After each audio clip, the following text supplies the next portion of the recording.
தேவன் நம்மோடு கூட இருக்கிறார். ரைட், நான் வேகமாக போக போகிறேன். தேவனுடைய வார்த்தைகளை நாங்கள் தியானிக்க போகிறோம். தேவன் இன்றைக்கும் நம்மோடு கூட பேசுகிற தேவனாக இருக்கிறார். நாங்கள் ஆராதிக்கிற தேவன் ஒரு சாதாரணமானவர் அல்ல, அவர் அசாதாரணமானவர். அவர் வல்லமையுள்ள தேவன். சொல்லுங்க பக்கத்துல பார்த்து, அவர் அசாதாரணமான தேவன். ஹல்லேலூயா. எனவே நாங்கள் சும்மா காது கேட்காத சொங்கி மாதிரி இருக்கிற கடவுள் அல்ல, அவர் ஜீவனோடு இருக்கிறார். அதாவது ஜூத ராஜ சிங்கம். ஹல்லேலூயா. அவர் ராஜாதி ராஜாவாக இருக்கிறார். எனவே இந்த கால வேளையிலே தேவன் நம்மோடு கூட அவர் பேசுகிற தேவனாக இருக்கிறார். இந்த நாளிலும் கூட நான் ஒரு காரியத்தை உங்களோடு கூட நாங்கள் பேச போறோம். இன்றைக்கு இந்த லென்த் சீசன் தெரியுமா? லென்த் சீசன் தெரியுதா? பக்கத்துல சொல்லுங்க, இது வந்து லென்த் சீசன். ஹல்லேலூயா. எனவே நீங்க சிலர் பாஸ்டிங்ல போவீங்க, சிலர் வெஜ்ஜி மட்டும் நீங்க எடுப்பீங்க, சிலர் ஒரு நேர உணவை நீங்க தவிர்ப்பீர்கள், சிலர் வந்து 2 நேரம், சிலர் நீங்க 3 நேரம் நல்லா ஃபுல்லா கட்டிட்டு நீங்க பாஸ்டிங் இருக்கிறார்கள் இருப்பீங்க. Okay, it's okay. எனவே ஆண்டவர் இந்த நாட்களில் உங்களை கனப்படுத்துகிறார். நீங்கள் இந்த நாட்களில் தேவனுக்குள்ளாக நீங்கள் வளருங்கள், தேவனோடு கூட இருங்கள். தேவன் நம்மை கொண்டு பெரிதான காரியங்களை செய்கிற தேவனாக இருக்க. ஓகே, இன்றைய நாளிலும் கூட நாங்கள் பார்க்க போகிறோம் மீட்பின் பயணம். இயேசு கிறிஸ்து இந்த உலகத்துக்கு அவர் ஒரு பயணமாக வந்தார். எப்படி அவர் வந்தார் என்றதை குறித்து நாங்கள் பார்க்க போகிறோம். மீட்பின் பயணம். பக்கத்தில் இருக்காங்கள சொல்லுங்க, இயேசு பயணப்பட்டு வந்தார் எங்களை பார்ப்பதற்காக. அவர் எங்களை மீட்பதற்காக அவர் ஒரு ரெடிமராக எங்கள் மத்தியிலே அவர் வந்திருக்கிறார். எனவே அவர் எங்களோடு கூட இருக்கிறார். அதுக்கு முன்பதாக நான் முதல்ல இருக்கிற அந்த ஸ்லைட்டை நாங்கள் பார்த்துட்டு அப்படி நாங்கள் போகலாம். முதலாவது நாங்கள் பார்க்கிறோம், இயேசு இந்த பூமிக்கு ஒரு பயணத்தின் அடிப்படை நிலைகளை நாங்கள் பார்க்கிறோம். இயேசு இந்த பூமிக்கு அவர் வருகிறார். அவர் இந்த பூமியில வந்து சில காரியங்களை செய்கிறார். எப்படி செய்தார் என்பதை குறித்து நாங்கள் வேகமாக பார்க்கலாம். முதலாவது நீங்க பார்த்தீங்கன்னா இயேசுடைய பிறப்பு. இயேசு இந்த உலகத்துக்கு வந்து அவர் ஒரு தாழ்மையை அவர் வடிவமைக்கும்படியாக, ஒரு தாழ்மையை பிரதிபலிக்கும்படியாக அவர் வந்து பிறக்கிறார். இந்த உலகத்திலே வந்து பிறக்கிறார். பிலிப்பியர் 2வது அதிகாரம் 7வது வசனம் இதைத்தான் சொல்லுகிறது. பிலிப்பியர் 2வது அதிகாரம் 7வது வசனம் சொல்லுகிறது, அவர் தனக்கு இருக்கிற அந்த பெரிய ஒரு பொறுப்பை, அல்லாவிட்டால் அந்த ராஜ மேன்மையை அவர் பெரிதாக எண்ணாமல் அடிமையும் ரூபம் எடுத்து மனுஷ சாயலாகி அவர் எங்களுக்காக இந்த உலகத்துக்கு வந்தார். அந்த வசனத்தை வாசிப்போமா? நாங்க எல்லாரும் சேர்ந்து ஸ்கிரீன் பண்றீங்களா? Right, 1 2 3 start. தம்மை தாமே வெறுமையாக்கி அடிமையின் ரூபம் எடுத்து மனுஷ சாயலானார். அடுத்த வசனத்தை போடுங்க. அடுத்த வசனம், அடுத்த வசனம். ஓகே, ஆதலால் தேவன் எல்லாவற்றுக்கும் மேலாக அவரை உயர்த்தி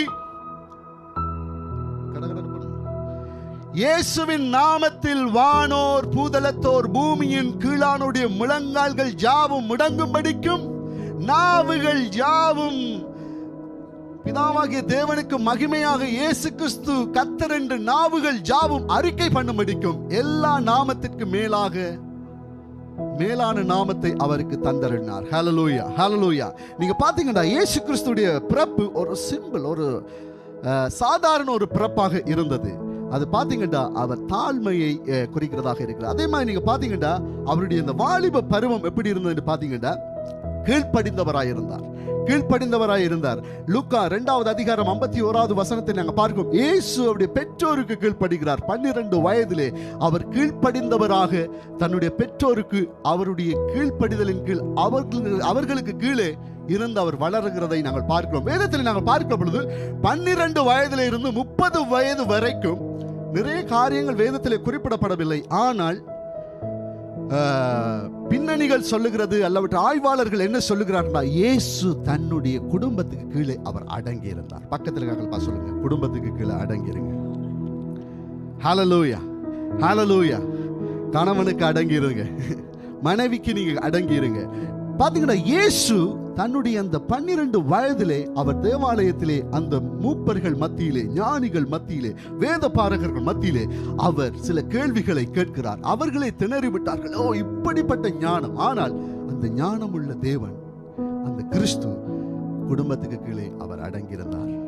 இன்றைக்கு அநேக வாலிபர்கள் இந்த இடத்துல நீங்கள் இருக்கலாம், வாலிப பிள்ளைகள் இந்த இடத்துல நீங்கள் இருக்கலாம். இன்றைக்கு ஆண்டவர் உங்களை பார்த்து ஒரு காரியத்தை சொல்லுகிறார், நீங்கள் அடங்கி இருங்கள், அடங்கி இருங்கள். எனவே உங்களுடைய பெற்றோருக்கு, உங்களுக்கு மேலே இருக்கிறவர்களுக்கு நீங்கள் அடங்கி இருங்கள். இயேசுவை நாங்கள் பார்க்கிறோம், அவர் அடங்கி இருந்ததினாலே ஞானத்திலும் வளர்த்தியிலும் மனித தயவிலும் தேவ தயவிலும் அவர் விருத்தி அடைந்தார். வேதம் சொல்லுகிறது, எங்களுக்கு யாத்திராகமம் கற்றுக் கொடுக்கிறது, 10 கட்டளைகளிலே உன் தாயையும் தகப்பனையும் கனம் பண்ணுவாயாக, ஏனென்றால் உன்னுடைய பூமியிலே உன் வாழ்நாள் நீடித்திருப்பதற்கும்.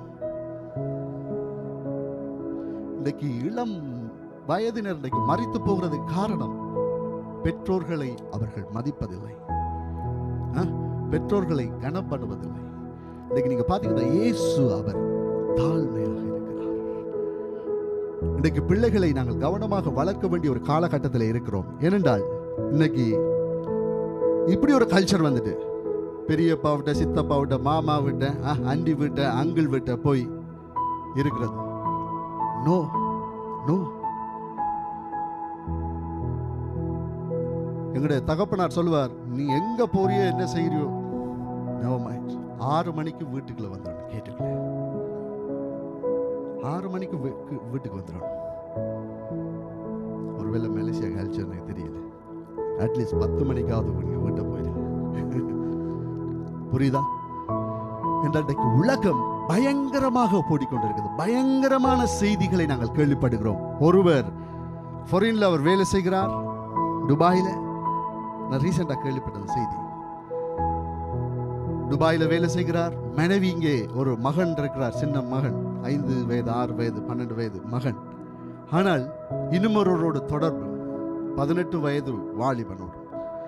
கணவன் வருகிறார் வீட்டுக்கு, சில வருடங்களுக்கு பிற்பாடு இரவு 2 மணிக்கு 2 பேரும் சேர்ந்து கணவனை வெட்டி கொள்றாங்க. கொண்டுட்டு கொண்டே அல்லூருக்குள்ள போட்டு வைக்கிறாங்க.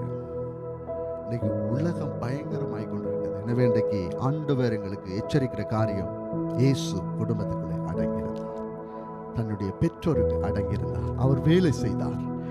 3வது பார்க்கிறவர் ஞானஸ்தானம், ஊழியத்தை அவர் ஆரம்பிக்கிறார். அவருடைய பயணத்தில் நீங்க பாத்தீங்கன்னா ஞானஸ்தானம் வருகிறது, அவர் தன்னை ஒப்பு கொடுக்கிறார். ஒருவேளை நீங்க இயேசு கிறிஸ்துவை உங்களுடைய சொந்த இரட்சகராக ஏற்றுக்கொண்டு பல வருடங்களாகியும் இன்னும் நீங்கள் திருமுழுக்கு ஞானஸ்தானம் எடுக்காவிட்டால், நீங்கள் இயேசுவை நீங்கள் விசுவாசிக்கிறீர்களா? பயப்படாமல் நீங்கள் அதாவது ஞானஸ்தானத்திலே நீங்கள் உங்களை ஒப்பு கொடுங்க. ஆண்டவருக்கு நீங்கள் உங்களை ஒப்பு கொடுங்க. அது உங்களுடைய வாழ்க்கையிலே அடுத்த கட்டத்துக்கு உங்களுடைய வாழ்க்கையை நகர்த்தும். எனவே பிசாசோடு இருக்கிற அந்த உடன்படிக்கையை உடைத்து ஆண்டவராகிய இயேசுவோடு கூட ஒரு உடன்படிக்கையை அவர் ஏற்படுத்துகிறதாக இருக்கிறது. எனவே அந்த உடன்படிக்கைகளை நீங்கள் வருகிற பொழுது உங்களுடைய சாபங்கள், பாவங்கள், அக்கிரமங்கள், ரோகங்கள் உங்களுக்கு பின்பற்றி வருகிறதான எல்லா காரியங்களையும் தேவன் ஸ்டாப் பண்ணுகிறார். ஏனென்றால் நீங்கள் அவரை விசுவாசிக்கிற பொழுது நீங்கள் பாவத்திலே, அந்தகாரத்திலே இருந்து நீங்கள் மீட்கப்படுகிறீர்கள், உங்களுடைய வாழ்க்கை புதுப்பிக்கப்படுகிறது. எனவே நீங்கள் இந்த நாட்களிலே இயேசுவை அறிந்தீர்களானால் நீங்கள் உங்களை ஒப்புக்கொடுங்கள், ஞானஸ்தானத்துக்குள்ளாய் நீங்கள் வாருங்கள், கர்த்தர் உங்களுடைய வாழ்க்கையை ஆரம்பிப்பார். அதுக்கு பிற்பாடு 30 வயது வரைக்கும் சைலண்டா இருந்த இயேசு கிறிஸ்து அவர் ஞானஸ்தானம் எடுத்து அந்த லூக்கா 3வது அதிகாரம் 21வது வசனம், யோர்தான் நதியை விட்டு அவர் வெளியே வருகிறார். வருகிற பொழுது அவருக்கு வனாந்திரம், பயங்கரமான சோதனைகள் வருகிறது. ஆனால் அதில் ஜெயம் எடுக்கிறார். எப்படி? பரிசுத்த ஆவியானவருடைய உதவியோடு கூட அவர் ஜெயம் எடுத்த பிற்பாடு நீங்க பாத்தீங்கன்னா அவர் போகிற பொழுது பிசாசுகள் ஓடியது, வியாதிகள் சுகமாகியது, பில்லி சூனியங்கள் உடைந்தது. எல்லாரும், வேதம் சொல்லுகிறது, வியாதிசர் எல்லாரையும் கொண்டு வந்தார்கள். அங்கே யாருக்கும் அவர் எக்ஸூஸ் சொல்லவில்லை, sorry.com சொல்லவில்லை, எல்லாரையும் அவர் சொஸ்தமாக்கி அனுப்புகிறார். ஹல்லேலூயா, ஹல்லேலூயா.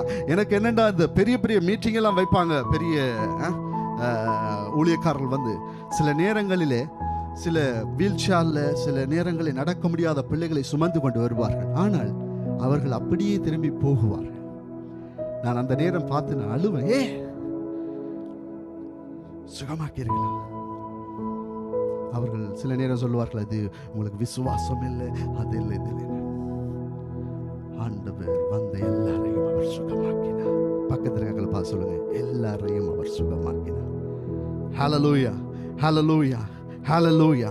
இயேசுவால முடியாதது ஒன்றுமில்லை. சுமித் விக்கில்ஸ்வர்த் என்று சொல்லுகிற ஒரு தேவ மனிதன், அவர் ஒரு முறை பேசிக்கொண்டிருக்கிறார் மேடையிலே. திரளான மக்கள் அவருடைய சுவிசேஷத்தை கேட்டுக்கொண்டிருக்கிறார்கள். திடீரென்று பெரிய மழை, அவர் நினைக்கல மலையை நிப்பாட்டிடுவோம்.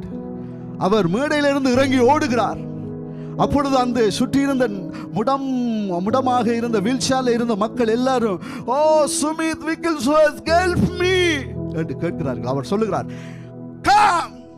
என்ன சொன்னார்டா? கம். எல்லாரும் ஓடி வந்தார்கள். அதே தேவன் உயிரோடு இருக்கிறார். ஹல்லேலூயா சொல்லுங்க. நம்முடைய தேவன் உயிரோடு இருக்கிறார்.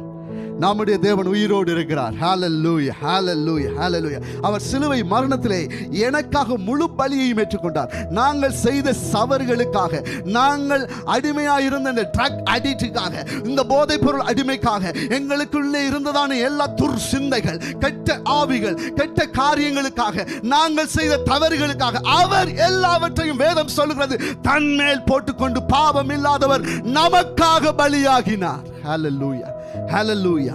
இந்த லென்த் சீசன், இந்த காலத்திலே ஆண்டவருடைய காரியங்களை நாங்கள் தியானிப்போம். தேவன் எங்களை பலப்படுத்தி எங்களை வல்லமை உள்ளவர்களாக தேவன் மாற்றவர் வல்லமை உள்ள தேவனாக இருக்கிறார். நான் ஆரம்பத்தில் இருந்து வருகிறேன் வேகமாக. நீங்க பார்த்தீங்கன்னா தேவன் இந்த ஏதேன் என்கிற இந்த தோட்டத்தை தேவன் சிருஷ்டிக்கிறார். ஏதேனை தோட்டத்தை சிருஷ்டித்த பிற்பாடு தேவன் அங்கே 6வது நாள் நாங்கள் பார்க்கிறோம் ஆதாமையும் ஏவாளையும் தேவன் சிருஷ்டிக்கிறார். மற்ற நாட்களிலே ஆண்டவர் எல்லாவற்றையும் உருவாக்குகிறார். ஜலத்தை உருவாக்குகிறார், சூரியன் சந்திரனை உருவாக்குகிறார், நட்சத்திரங்களை உருவாக்குகிறார், மீன்களை உருவாக்குகிறார், பறவைகளை உருவாக்குகிறார், எல்லாவற்றையும் உருவாக்குகிறார் தம்முடைய ஒரே வார்த்தையினாலே. ஆனால் உருவாக்குகிற பொழுது நீங்க பாத்தீங்கன்னா பறவைகளிலே நிறைய காரியங்கள், நிறைய பறவைகள், நிறைய வெரைட்டியான பறவைகள், மீன்களிலே பாத்தீங்கன்னா நிறைய காரியங்களை படைக்கிறார். ஆனால் மனிதனை படைக்கிற பொழுது ஸ்பெசிபிக்காக அவர் அமர்ந்து களிமண்ணை எடுத்து அப்படியே ஒரு நல்ல அழகான ஒரு நல்ல ஒரு பொம்மை மாதிரி ஒன்று உருவாக்கி அதிலே தன்னுடைய சுவாசத்தை ஊதுகிறார். அங்கே மனிதன் உருவாகிறார். நீங்க ஜோதிச்சு பார்த்தீங்களா? உங்களுடைய சரீரத்தை நீங்க பாருங்க. நீங்க ஒரு மண், ஆனா உங்களுடைய இந்த கை ஒரு விதமான மெட்டீரியல்ல ஆண்டவர் உருவாக்கி இருக்கிறார். உங்களுடைய கண் ஒரு விதமான மெட்டீரியல், உங்களுடைய நாக்கு வித்தியாசம், உங்களுடைய ஹார்ட். நான் சில நேரம் சிந்திப்பேன், ஆண்டவர் படைக்கிற பொழுது நாங்கள் நிகத்தை ஆண்டவர் படைத்தார். நிகம் எப்படி வளருமா? நீங்க எல்லாம் சத்தமா புரியுதா நான் பேசுறது? அப்பயே பேசாம இருக்கீங்க. ஓகே, நிகம் எல்லாருக்கும் தெரியுமா? நகம் ஓகே, நகம் வளருமா? வளரும். பல்லு வளருமா?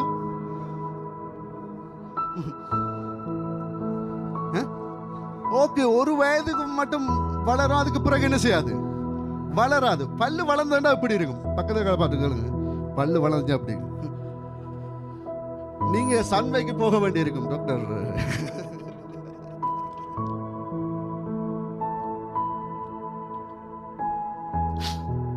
இந்த கண் ஒரு நாள் நீங்க கலட்டி சும்மா வெளியில வச்சு பாருங்க, அப்படி இறுகி டைட்ஸ் இந்த சூப்பர் க்ளூ போட்ட மாதிரி இருக்கும். ஆனா இன்றைக்கும் கண் கிளியரா ஆண்டவருடைய படைப்பு. அப்படி தேவன் பார்த்து பார்த்து படைத்த அந்த 2 பேருக்கு ஒரு பெரிய ஒரு காரியத்தை கொடுக்கிறார். ஏதேன் தோட்டம், 4 நதிகள், மரம், செடி, கொடி. ஆதாம் தான் எல்லா மிருகங்களுக்கும் பெயர் வைக்கிறார். யானைக்கு இன்றைக்கு பேர் யானை தான், இங்கிலீஷ்ல எலிஃபண்ட். ஒவ்வொரு மொழியில இருந்தாலும் ஆதாம் வைத்தது தான். ஓகே, பாத்தீங்கன்னா ஆதாம் இப்படி செய்து கொண்டிருக்கிற பொழுது ஒரு நாள் என்ன நடக்குதுன்னா, நல்ல அழகான இடம், இதில் நீங்க பார்க்கலாம் மகிழ்ச்சி, ஜாய் அண்ட் ஹாப்பினஸ். அவர்களுக்குள்ள ஒரு சந்தோஷம். ஆண்டவர் உலாவிக் கொண்டிருக்கிறார், அவர்களோடு பேசுகிறார். ஓ ஆதாமே, இன்னைக்கு என்ன சாப்பாடு, எப்படி இருக்கிற, ஹாய் எப்படி, அவர்களோடு உலாவிக் கொண்டிருக்கிறார், பேசிக் கொண்டிருக்கிறார். நல்ல ஒரு ரிலேஷன்ஷிப். அதிகாரம், நீ எல்லாத்தையும் நீ ஆண்டு கொள்ளலாம். எந்த மிருகங்களையும் பேச சொல்லுகிற பொழுது அவனுடைய காலுக்கு கீழே வந்து நிற்கும், அது அவனுக்கு பக்கத்திலே வந்து நிற்கும், எதுக்கும் தீங்கு விளைவிக்காது. எல்லாமே அவனுக்கு அந்த கண்ட்ரோல். இந்த ஆதாம் ஏவாள். அதே மாதிரி நீங்க பாத்தீங்கன்னா நித்திய வாழ்வு, eternal life, தேவன் நித்தியமான வாழ்வை தேவன் ஆதாம் ஏவாளுக்கு கொடுத்தார். நல்ல சந்தோஷமான லைஃப், நல்ல இடம், நல்ல என்வாயன்மெண்ட், எல்லாமே ஓகே. ஆனால் ஆண்டவர் சொல்லுகிறார், தோட்டத்தின் நடுவே இருக்கிற அந்த மரத்தின் கனியை புசிக்க வேண்டாம். பக்கத்துல சொல்லுங்க, தோட்டத்தின் நடுவே இருக்கிற மரத்தின் கனியை புசிக்க வேணாம். நான் அதைத்தான் புசிப்பேன். நீங்க அந்த பிள்ளைங்களுக்கு சொல்லி பாருங்க, நீ அதை செய்யாத, இதை செய்யாத, அங்க போகாத, அந்த வெப்சைட்டுக்குள்ள போகாத, அந்த இதை திறக்காத, அதத்தான். ஆனா இயேசு கடவுள் படைக்கிற பொழுது நல்லா தான் படைத்தார். எந்த அழுக்கும் அப்பழுக்கு இல்லாமல் ஒரு பியூரிட்டி பரிசுத்தத்தோடு தேவன் படைத்தார். ஆனால் சாத்தானுடைய கதைக்கு அவர்கள் செவி கொடுக்க எப்ப ஆரம்பித்தார்கள்? பக்கத்தில் கையை பிடிச்சு சொல்லுங்க. எப்பொழுது சாத்தானுடைய வார்த்தைக்கு செவி கொடுக்க ஆரம்பித்தார்களோ எல்லாம் போச்சு. நீங்க பாத்தீங்கன்னா இன்றைக்கு அப்பாக்கு தெரியாம அம்மாக்கு தெரியாம நீங்க சில காரியங்களை செய்து கொண்டிருக்கீங்க. ஆண்டவர் சொல்லுகிறார், சில நேரம் உங்களுடைய போன்ல அதிகமான பேர் தவறான காரியத்தில் நீங்க இருக்கிறீங்க. ப்ளீஸ் கம் பேக், திரும்பி வந்துருங்க. அழுக்கான காரியங்களுக்கு உங்களுடைய சிந்தை நிரம்பி இருக்கிறது. வெளியில வந்துருங்க. தவறான ரிலேஷன்ஷிப் போட்டு இருக்கிறீங்க நிறைய பேர். ப்ளீஸ், ஆண்டவர் எச்சரிப்பின் சத்தத்தை கொடுக்கிறார். திரும்பி வந்துருங்கய்யா, திரும்பி வந்துருங்கய்யா. ஆண்டவர் எவ்வளவு நல்லவர். நீங்க பிசாசின் பக்கம் போய்கொண்டிருக்கிறீர்கள். சாத்தானுக்கு நீங்கள் செவி கொடுத்து கொண்டிருக்கிறீர்கள். ஆதாமுக்கு ஒரு வேலை இருந்தது, தன்னுடைய மனைவியை எங்கே போகிறாள் என்ன செய்கிறாள் என்று பார்க்கிற ஒரு இது. அதனால கண்ட்ரோல் இல்லை. ஆனால் ஆதாம் ஏதோ ஒரு காரியத்தை செய்து கொண்டிருந்திருக்கிறார். ஆனால் ஏவாளுக்கு டைம் போரிங்கா இருந்திருக்கு. பிசாசோடு கூட பேசுகிறான். இல்லை, நான் இமேஜின் என்னுடைய திங்கிங். இன்றைக்கு உங்களுடைய கணவனாயிருக்கலாம், பிள்ளைகளாயிருக்கலாம், பெற்றோராயிருக்கலாம், மனைவியாயிருக்கலாம், உங்களுக்கு மேலே இருக்கிறவர்களுக்கு நீங்க ரெஸ்பான்சிபிலிட்டியா இருங்க. கணக்கு ஒப்புவீங்க, கணக்கு ஒப்புவீங்க. இல்ல, எனக்கு ஆண்டவருக்கு எல்லாம் தெரியும், என்னுடைய மனம் தெரியும், என்னுடைய குணம் தெரியும், என்னுடைய இந்த விளையாட்டெல்லாம் இங்க காட்டாதீங்க. புரியுதா? ஆண்டவருக்கு தெரியும், இட்ஸ் ஓகே. ஆனால் ஆண்டவர் சிலரை உங்களுக்கு மேலே வச்சிருக்கிறார். உங்களுக்கு சில பெற்றோரை வச்சிருக்கிறார், சில மெந்தோரை வச்சிருக்கிறார். நீங்கள் அவர்களுக்கு கணக்கு கொடுங்க. ஒரு நாள் ஒரு கப்பிள்ஸ் போகிறார்கள், பீச்சுக்கு போகிறார்கள், கணவனும் மனைவியுமாய் திருமணமாகி.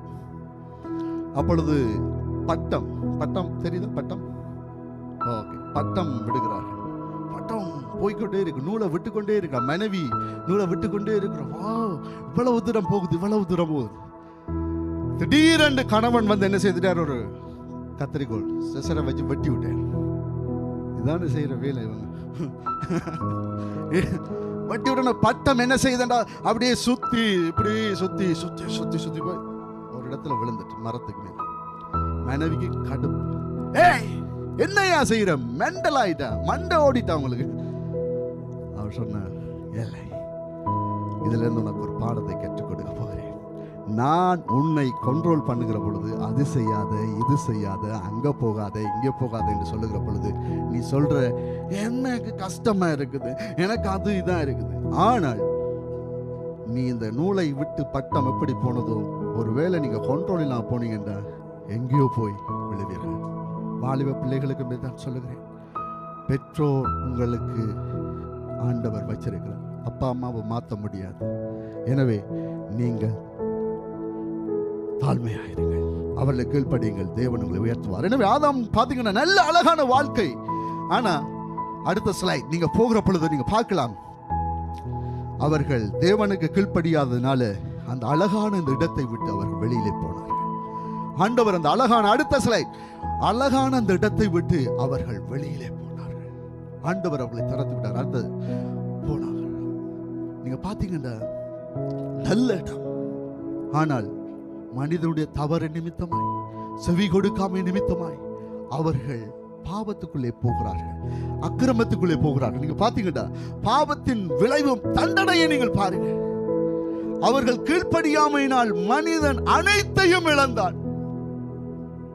சுகத்தை இழந்தான், நிம்மதியை இழந்தான், எல்லாத்தையும் இழந்தான். அழகான உலகம். செவி கொடுக்காதனால, கீழ்ப்படியாதனால எல்லாத்தையும் இழந்தான். சாபம் அவனை பின்தொடர ஆரம்பித்தது. அதுவரைக்கும் முள் இல்லை, மரணம் இல்லை, கண்ணீர் இல்லை, அழுகை இல்லை. நித்தியமாக மகிழ்ச்சியாக இருக்க வேண்டிய மனிதன் தேவனுக்கு கீழ்ப்படியாமல் பிசாசுக்கு தன்னை ஒப்பு கொடுத்ததினாலே அவன் சபிக்கப்பட்டான். நீங்க பாத்தீங்கன்னா அவர்கள் ஏதேன் தோட்டத்தை விட்டு வெளியிலே அவர்கள் துரத்தப்படுகிறார்கள். ரோமர் 6:23 வாசிக்கிறீங்களா? ரோமர் 6:23.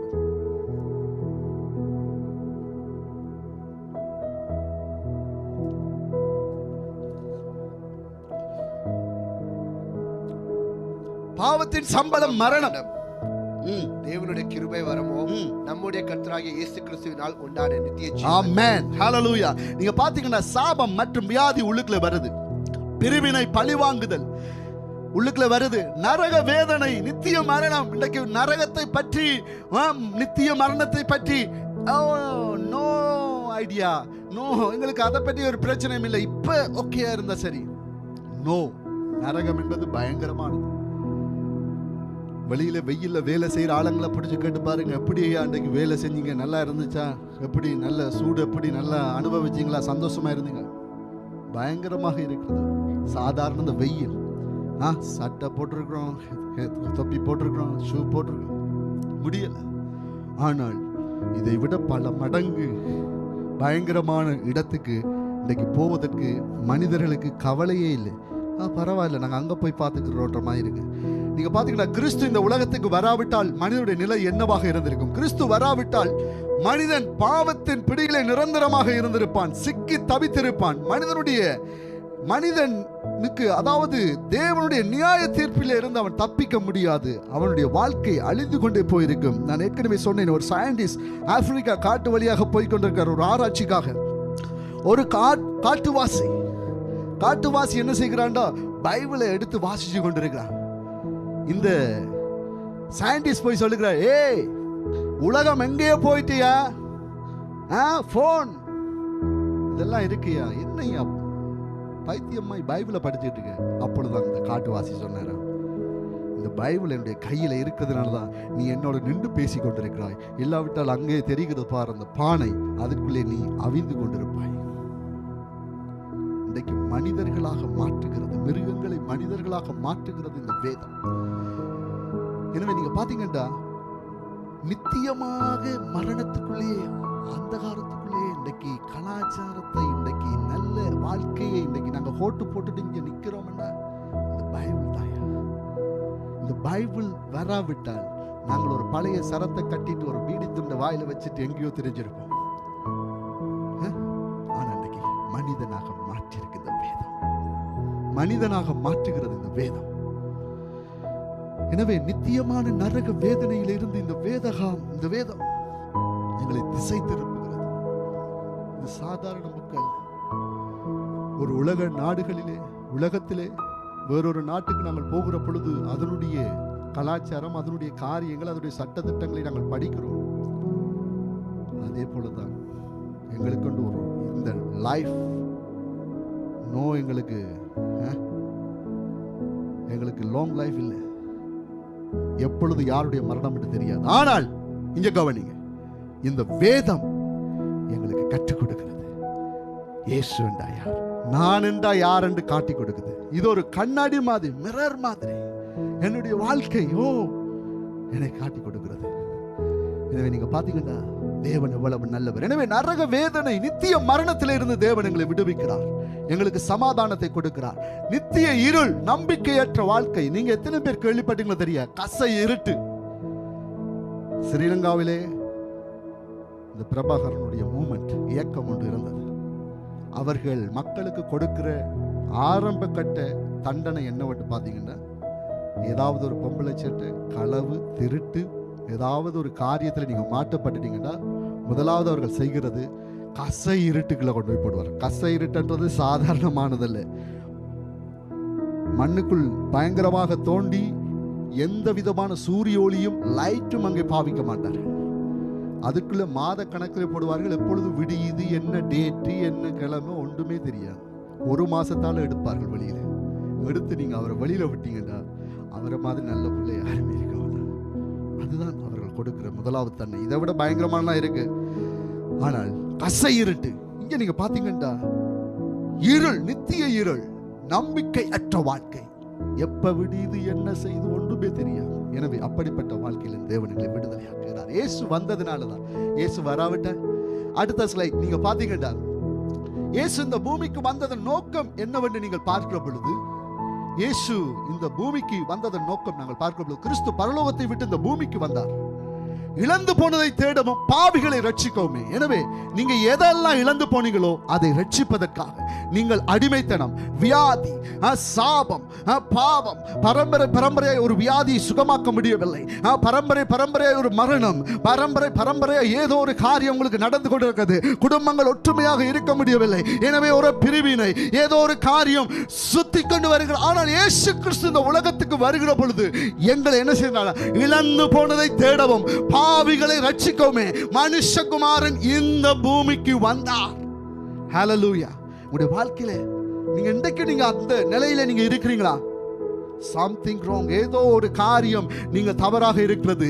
ஆண்டவரை சரியாக பிடியுங்கள், வேதத்தை வாசியுங்கள், ஜெபியுங்கள், தேவனோடு நடவுங்கள், தேவனோடு கூட தேவன் சொல்லுகிற காரியத்தை கேட்டு அப்படியே நடங்க. இன்றைக்கு என்ன நடக்குதுண்டா? வார்த்தையை கேட்கிறோம், வசனத்தை கேட்கிறோம், ஆனால் நாங்கள் ஒரு பக்கம் நடக்கிறோம். வசனம் சொல்லுகிறது, ஏதோ ஒன்றை சொல்லுகிறது வசனம், ஓ நீ இப்படி இரு, இதை செய்யாத, அதை செய்யாத. ஆனால் நாங்கள் அதில் கேட்கிறதுக்கு சொல்லுவார்கள், பாடுகிறது தேவாரம், பிடிக்கிறது சிவன் இல்லை. இன்றைக்கு இழந்து போனதை தேடவும் இயேசு வந்தார். எனவே லூக்கா 19வது அதிகாரம் 10வது வசனம் சொல்லுகிறது, ஏன் ஒரு மனிதனாக அவர் வந்தார் என்ற கேள்வி இன்றைக்கு இருக்கிறது உலகத்துக்கு. நீங்க பாத்தீங்கன்னா மனிதன் செய்த பாவத்திற்கு மனிதனே பலியாக வேண்டும். இன்றைக்கு மனிதர்கள் செய்த பாவத்துக்கு மனிதர்களே இன்றைக்கு சாக வேண்டும். இதுதான் தியரி. ருக்வேதமாக இருக்கலாம், சாமவேதமாக இருக்கலாம். அவர்கள் சொல்லுகிறார்கள், ஒரு பலி செலுத்தப்பட வேண்டும், பரிசுத்தமான ஒரு பலி செலுத்தப்பட வேண்டும். மனிதர் செய்த பாவத்திற்கு ஒரு பலி செலுத்தப்பட வேண்டும். பிரஜாபதி அவர் வந்து மரிக்க வேண்டும், அவர் வந்து சாக வேண்டும், சிலுவையிலே மரிக்க வேண்டும். எனவே வேதம் சொல்லுகிறது, மண்ணினால் உருவாக்கப்பட்டவன் மண்ணுக்கே திரும்புவான். ஆனால் எங்களுக்குள்ளே ஒரு ஆத்மாவை தேவன் கொடுத்திருக்கிறார். ஆவி, ஆத்மா, சரீரம் என்று. இந்த ஆத்மா அழியாதது, நித்தியமானது. இந்த ஆத்மாவுக்கு ஒரு விமோசனம், ஒரு விடுதலை தேவை. அது எப்படி என்றா பரிசுத்தமான ரத்தம். ஆட்டு ரத்தமோ, கோழி ரத்தமோ, பன்றி ரத்தமோ மனிதனுடைய பாவத்தை நீக்காதையா. பரிசுத்தமான ஒரு ரத்தம் வர வேண்டும். அது எந்த மதத்தில இருந்தும் வரவில்லை. ஆண்டவராகிய இயேசு கிறிஸ்து அவர் ஒரு மதத்திற்கு, அமெரிக்க தெய்வமோ, சீன தெய்வமோ, அல்லாவிட்டால் ஆசிய தெய்வமோ அல்ல. அவர் முழு உலகத்திற்குமான தெய்வம். அவர் முழு உலகத்திற்குமான தெய்வம். அவர் இந்த உலகத்திற்கு வந்தார். எதற்காக என்றால், நான் தான் இந்த மனிதனை படைத்தேன். இன்றைக்கு பிசாசு மனிதனை ஆட்கொண்டிருக்கிறார். பிசாசு மனிதர்களை நரகத்துக்கு நேராய் கொண்டு போய் கொண்டிருக்கிறான். பிசாசு மனிதர்களுடைய வாழ்க்கையை அழித்துக் கொண்டிருக்கிறான். இன்றைக்கு பாருங்க, அநேக தற்கொலைகள், அநேக மரணங்கள், இன்றைக்கு டிப்ரெஷன், இன்றைக்கு குடும்பங்கள் ஒன்றாக இருக்க முடியவில்லை. இன்றைக்கு எவ்வளவோ காரியங்களை பிசாசு செய்து கொண்டிருக்கிறார். ஆனால் ஆண்டவராகிய இயேசு கிறிஸ்து இந்த மனிதனை மீட்பதற்காக, அவர் தன்னுடைய உடலை, தன்னுடைய சரீரத்தை கொடுப்பதற்காக அவர் மனிதனாக இந்த உலகத்திற்கு வந்தார். வந்து தன்னை ஒப்பு கொடுத்தார். இன்றைக்கு அவர் தன்னை ஒப்பு கொடுத்ததுனால் நீங்க பாத்தீங்கன்னா இன்றைக்கு எங்களுடைய வாழ்க்கையிலே ஒரு விடுதலை என்று. நம்முடைய பலவீனங்கள், நம்முடைய கோபங்கள், நம்முடைய காரியங்கள் எல்லாவற்றையும் உணர்ந்தவராக, நமக்கு பரிந்து பேசுகிறவராக அவர் இந்த உலகத்திற்கு மனிதனாக வந்தார். ஹல்லேலூயா. எபிரேயர் சொல்லுகிறார், அவர்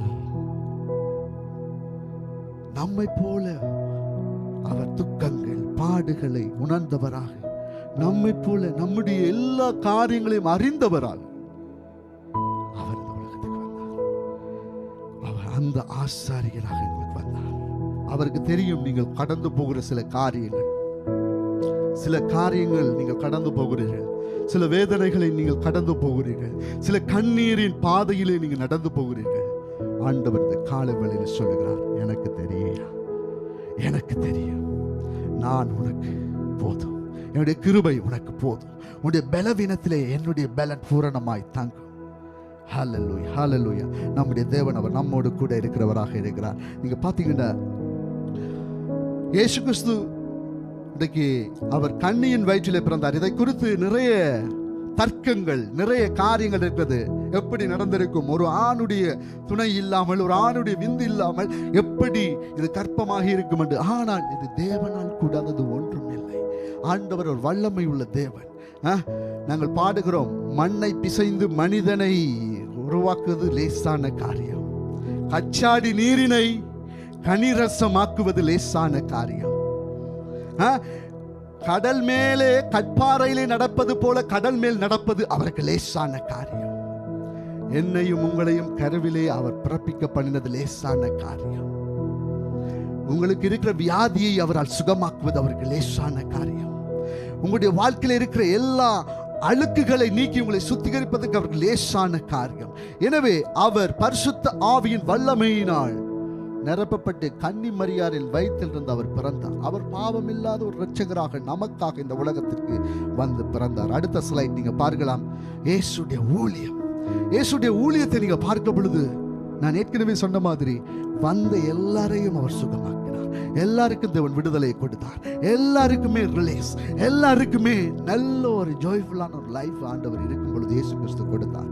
எனவே அற்புதங்கள், அடையாளங்கள் மூலமாக அவர் சொல்லுகிறார், என்னை விசுவாசிக்கிறவன் நான் செய்ததை பார்க்கிலும் அதிகமானதை செய்வார். பக்கத்தில் இருக்காங்கள பார்த்து சொல்லுங்க. என்ன பாக்குறீங்க? அங்க பக்கத்தில் இருக்காங்கள பார்த்து சொல்லுங்க. மனைவி அங்க இருக்கு. ஓகே, கை அப்படி சொல்லுங்க. ஹல்லேலூயா. சொல்லுங்க, என்னை விசுவாசிக்கிற, இயேசு சொன்னார், என்னை விசுவாசிக்கிறவன் நான் செய்ததை காட்டிலும் அதிகம் செய்வேன், அதிகம் செய்வீர்கள். இதெல்லாம் சும்மா சாதாரண சொல்ற வேர்ட்ஸா இருக்கிற மாதிரி இருக்கு. ஆனா இதுக்குள்ள வல்லமை இருக்கு. ஹல்லேலூயா. இதற்குள்ள மகிமை இருக்கிறது. நீங்க ஒரு சாதாரண ஒரு ஆளா இதுல குந்தி இருக்கிறீங்க, உட்கார்ந்து இருக்கிறீங்க. உங்களுக்குள்ள வல்லமை இருக்கு. உங்களுக்குள்ள அந்த அனாயிண்டிங்கை தேவன் தந்திருக்கிறார். அந்த அபிஷேகத்தை தேவன் உங்களுக்கு தந்திருக்கிறார். இன்றைக்கு என்னண்டா பயங்கரமான கஷ்டம். ஒரு அம்மாவுக்கு மகனை எப்படியாவது காணி வீடு வித்து மகனை ஃபாரினுக்கு அனுப்புகிறார்கள். இங்க கவனிங்க தம்பி, அனுப்புகிறார்கள். ப்ளீஸ் பேசுவோமா? என்ன மெக்டார் தான். Okay okay. நீங்க பாத்தீங்கன்னா காணி பூமி எல்லாத்தையும் வித்து, தன்னுடைய சொத்துக்களை எல்லாத்தையும் வித்து ஒரு நாட்டுக்கு அனுப்புகிறார். அனுப்புகிற பொழுது மகன் போய் அங்கே நல்ல படித்து நல்ல வேலை. அவர் ஒவ்வொரு மாசமும் இவங்களுக்கு என்ன செய்யறாங்க, காசு அனுப்பி விடுறாங்க. இதுல மணி ஆர்டர்ல காசு அனுப்பி விடுறாங்க. ஆனா இந்த மனுஷி இப்பயும் நீங்க பாத்தீங்கன்னா அந்த கொட்டில தான் அவங்க இருந்துகிட்டு இருக்காங்க, அந்த ஓலை குடிசையில தான் இருக்கிறாங்க. ஆனா மகனுக்கு நல்ல சேலரி, நல்ல வசதி, நல்ல சம்பளம். ஆனால் என்ன பரிதாபம்டா, அங்கிருந்து அனுப்புற எல்லா அந்த பேப்பர் எல்லாத்தையும் எடுத்து என்ன செய்யுது, மனுஷி ஷுவரில் ஒட்டி வச்சிருக்கு, மகன் அனுப்பி இருக்கிறார் லெட்டர். ஆனால் ஒவ்வொரு லெட்டரும் மிக பெருமதியான டாலர்ஸ். அது எப்படி மாத்துறதுன்னு தெரியல அந்த மனுஷி. அந்த அம்மாவுக்கு தெரியல எப்படி இதை மாத்துவதுன்னு. அதில் எழுதியிருக்கிறது $1000, $800, $500 எல்லாம் ஒட்டி வச்சிருக்காங்க அம்மா. இன்னைக்கு ஆண்டவர் எங்களுக்குள்ள சில தாளந்துகள், சில திறமைகள், சில வரங்களை தேவன் கொடுத்திருக்கிறார். இன்னைக்கு நாங்க அந்த அம்மா மாதிரி ஒட்டி வச்சிருக்கிறோம். என்னடா பிசாசு அமர்த்தி வச்சிருக்கான். ஏதாவது கொஞ்சம் ஜெபிச்சிட்டீங்கன்னா வீட்டுல அந்த நாக்காளி அறக்கிற சத்தம் கேட்குது. கொஞ்சம் ஜெபிச்சுட்டா பிசாசு என்ன அடிச்சிருவான், என்ன தாக்கிடுவான். நோ, அதுக்கு நீங்க இடம் கொடுக்காதீங்க. உலகத்தில் இருப்பவனை பார்க்கலும் நம்மோடு இருக்கிறவர் பெரியவராயிருக்கிறார். ஹல்லேலூயா, பெரியவராயிருக்கிறார். நீங்க இன்றையிலிருந்து நீங்க ஒரு விஷயத்தை நீங்க செய்ய பாருங்க. ஜெபிங்க. இந்த லென்த் சீசன், இந்த காலத்துல உங்களுடைய ஆவியை நீங்கள் உயிர்ப்பீங்க. ஒருவேளை நீங்க சோர்ந்து போயிருக்கலாம், பலவீனப்பட்டிருக்கலாம். சில பிரச்சனைகள், சில சூழ்நிலைகள், மனிதருடைய பேச்சுக்கள், மனிதர்களுடைய நிப சொற்கள் இன்னைக்கு எங்களை ஒரு இடத்துல உட்கார பண்ணிருக்கலாம். இயேசுவுக்கு பேசாத பேச்சாயா நமக்கு பேசுறாங்க. பக்கத்துல கலப்பா சொல்லுங்க, இயேசுவுக்கு பேசாத பேச்சா நமக்கு பேசுறாங்க. இந்த பிசாசு பிசாசு பிசாசு அப்படி சொல்றாங்க. இயேசு இவன் பிசாசு பிடித்தவன்.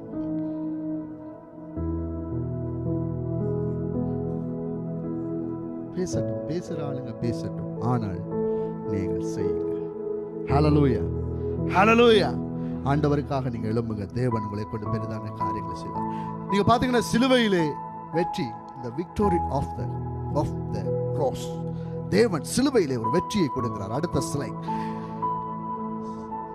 சிலுவை மரணம் பாவத்தின் முழுமையான ஒரு தியாகமாக இருக்கிறது. நம்முடைய பாவத்திற்காக முழுமையான ஒரு தியாகம். கடவுள் நித்தியத்தை நிறைவேற்ற அவர் தமது தண்டனை, எங்களுடைய தண்டனைகள் எல்லாவற்றையும் அவர் தம்மேலே ஏற்றுக்கொள்ளுகிறார், தம்மேலே ஏற்றுக்கொள்ளுகிறார்.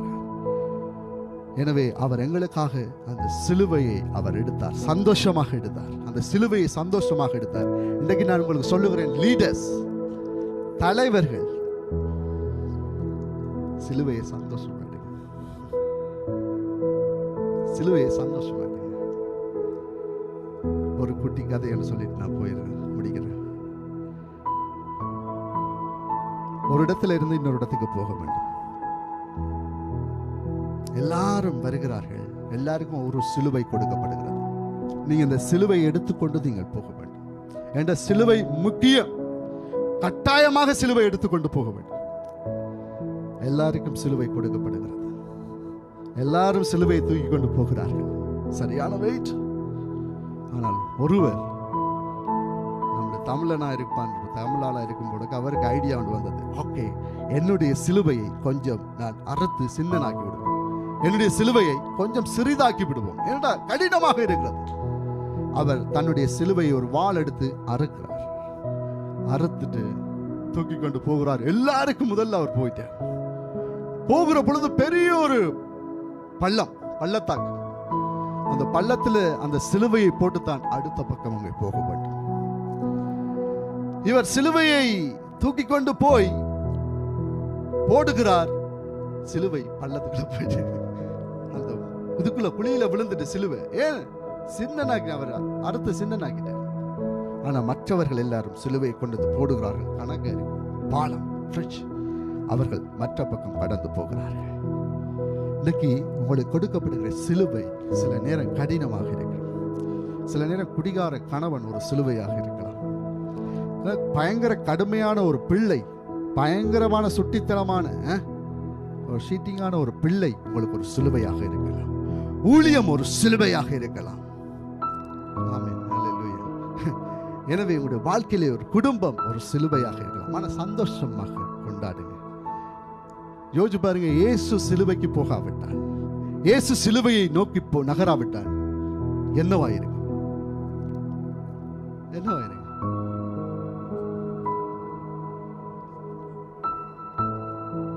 அந்த ஆப்பிரிக்கா அந்த காட்டு ஆதிவாசி சொன்ன மாதிரி தான் நாங்க மனுஷரா இருந்திருக்க மாட்டோம். உங்களுக்கு தெரியுமா, இந்தியாவில் சிரிக்கிறதுக்கு சொல்லிக் கொடுத்தது மிஷனரிகளாம். சிரிக்கிறதுக்கு சொல்லிக் கொடுத்தது. மேல் சட்டை, பெண்கள் மேலாடை போடுவதற்கு கற்றுக் கொடுத்தது மிஷனரிகள். கல்வி அறிவை மனிதனுக்கு கொடுத்தது மிஷனரிகள். பாடசாலை, மருத்துவமனைகள், எத்தனையோ பிரசவ பெண்கள் பிள்ளையை கற்பம் தரிக்க முடியாத அளவுக்கு மரித்து போய்விட்டார்கள். ஆனால் மிஷனரிகள் வந்தார்கள்.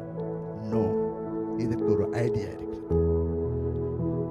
ஒரு காலத்தில் இந்த அனஸ்தேசியா, விரைப்பு மருந்து போடாமல் கதற கதற வெட்டி ஆபரேஷன் செய்வார்களாம். ஆனால் அந்த அனஸ்தேசியா மருந்தை கண்டுபிடித்தது ஒரு missionary. Light bulb missionary, flight no missionary, ஒரு கிறிஸ்தவர். இன்னைக்கு அவர்கள் பைபிள் வேதத்தை அவர்கள் கற்றுக்கொண்டார்கள், வேதத்தை அவர்கள் படித்தார்கள். ஆண்டவர் ஞானத்தை கொடுத்தார். இன்னைக்கு நான் இந்த லென்த் சீசன் காலத்தில் உங்களுக்கு உற்சாகப்படுத்துகிறேன், வேதத்தை படிங்கள். யூதர்கள் ஆதியாகமம், யாத்ராகமம், லேவியராகமம், என்னாகமம் 5 புத்தகங்களை பிள்ளைகளுக்கு படிக்கிறதுக்கு கற்றுக் கொடுப்பார்கள். எப்படி கற்றுக் கொடுப்பார்கள்? சாப்பாடு இருக்காது. நீ இதை பாடமாக்கி சொல்லாவிட்டால் சாப்பாடு உனக்கு இருக்காது. ஆரம்பத்தில் என்ன செய்வார்களாம்? இந்த பைபிளுக்குள்ள தேன் இருக்குல்ல, ஹனி, தேனை ஊத்தி விடுவார்களாம். 1 வயது 1.5 வயதா இருக்கிற பொழுது பிள்ளைகள் நல்ல சுவையா இருக்குது. அந்த இன்ட்ரெஸ்ட் நீங்க பாத்தீங்கன்னா முக்கியமான இடங்கள்ல இருக்கிறவர்கள் யூதருடைய மூளை. ஏண்டா வேதத்தை அவர்கள் கற்றுக்கொண்டார்கள், வேதத்தை படிக்க ஆரம்பித்தார்கள். ஞானத்தை தேவன் கொடுத்தார். ஞானத்தை தேவன் அவர்களுக்கு கொடுக்கிறார். இந்த காலத்துல இது சும்மா சாதாரண புக்குன்னு நினைக்காதீங்க. ஜூத் போனை கொண்டு வரதை விட நீங்க பைபிளை கொண்டு வாங்க சபைக்கு. ஒரு 2 hour நான் இதை உங்களுக்கு கட்டாயப்படுத்துகிறேன். பேட், ஐபேட், அது இதெல்லாம் ஓகே. பிரிண்ட் பைபிளை நீங்க கொண்டு வர கட்டாயப்படுத்துங்க. நெக்ஸ்ட் ஜென்ல, பிபில, லீடர்ஸ் கட்டாயம் நீங்க பைபிளை கொண்டு வாங்க. திறந்து நாங்கள் வாசிப்போம். இதற்குள்ளே இல்லாதது ஒன்றுமே இந்த உலகத்தில் இல்லை. ஆண்டவர் எல்லாவற்றையும் இதற்குள்ளே உருவாக்கி வைத்திருக்கிறார். எனவே நம்முடைய தேவன் சர்வ வல்லமையுள்ள தேவன். இந்த காலத்திலே நாங்கள் ஆண்டவருக்குள்ளாக நாங்கள் பலப்படுவோம். ஜெபியுங்கள், வேதத்தை வாசியுங்கள், மற்றவர்களுக்கு உதவுங்கள். எனவே கடந்த கால கசப்புகள், கடந்த கால எண்ணங்களை நீங்கள் அகற்றி போடுங்க. கர்த்தர் நம்மை கொண்டு